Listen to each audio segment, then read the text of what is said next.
In this first drawing, I'm going to focus on negative space. Negative space is the shape of the air around and in between things. In this case, the shape of the air around my fingers. So I'm focusing on that shape, not on the details in my hand. To pop out the shape of the hand, I'm also going to add layers of value into the negative space for contrast. I'm using a mark making method called scumbling here to create an atmospheric effect. My next hand drawing will be a modified contour drawing.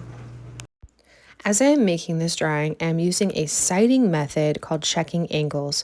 I'm holding up my pencil to my hand, checking the angles of various parts of my hand, and bringing that awareness into my drawings. This is an important thing to do to check what you're actually seeing, because often our brains want to straighten things out more and make them seem more like a symbol or an icon versus what we're actually observing. As I get the basic proportions right, I can start to build up to more detail and more specific lines. Now, before we move on, let's do a recap of the skills. Here is my drawing subject again, and now I'm going to start to check the angles of what I'm seeing. I'm going to hold up my pencil and see what is the angle of that side of the hand, the angle between the fingers, or the angle at the base of the fingers. This allows you to check what the angle actually is instead of assuming what it is. Often our brain wants to straighten things out, so this is going to introduce more accuracy into your drawings. Plumb lines are another way of also introducing accuracy. In a plumb line, you're going to check how different parts of a subject relate to each other. So here I can see that, for example, the middle finger, the edge of the middle finger is lining up with the edge of the pinky. And I can bring that awareness to my drawing and have more accuracy. Our next drawing is going to be a cross contour drawing. For this, we're almost going to imagine that we're wrapping our hands in string. Now, if we did that, the string would show how the form is behaving.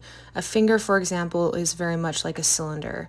Now, if you're doing a cross contour of something like this box, that's going to have very angular kind of lines. It's going to behave differently. So as we're drawing our hands, we're going to think about how the shape and form is behaving, and those cross contour lines are going to wrap around those forms. You're going to begin the drawing in the same kind of method that you did for your modified contour drawing. So first, map out the form, check those angles, run those plumb lines, get it down accurately, and then start to layer in lines that show how that shape is behaving. Now the fingers are very cylindrical. The base of the hand, though, is kind of flatter, almost more like a cube. So it's not just one type of shape. For our last drawing, we're going to try creating a drawing with spontaneous line and kind of approaching the form in an intuitive way. I'm also holding my pencil with a pinch grip rather than a tripod grip, and I'm kind of putting in these lines in an energetic way, building up some shadow, building up some value.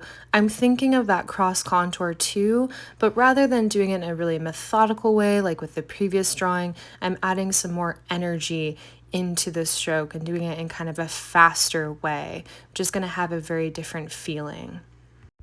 The way that you hold your drawing tool can change how you draw and how the drawing ultimately looks.